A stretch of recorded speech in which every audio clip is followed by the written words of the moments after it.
Hello guys, in this video I'm going to show you how to find different genres comics on the MangaTOON application.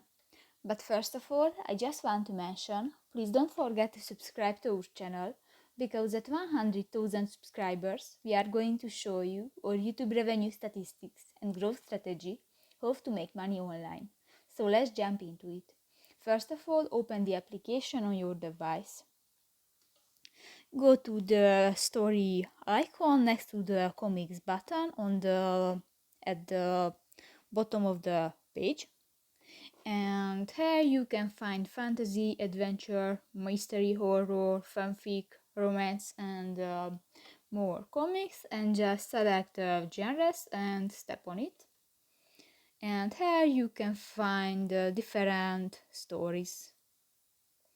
So that's pretty much it for this video, guys. See you in the next one. Bye bye.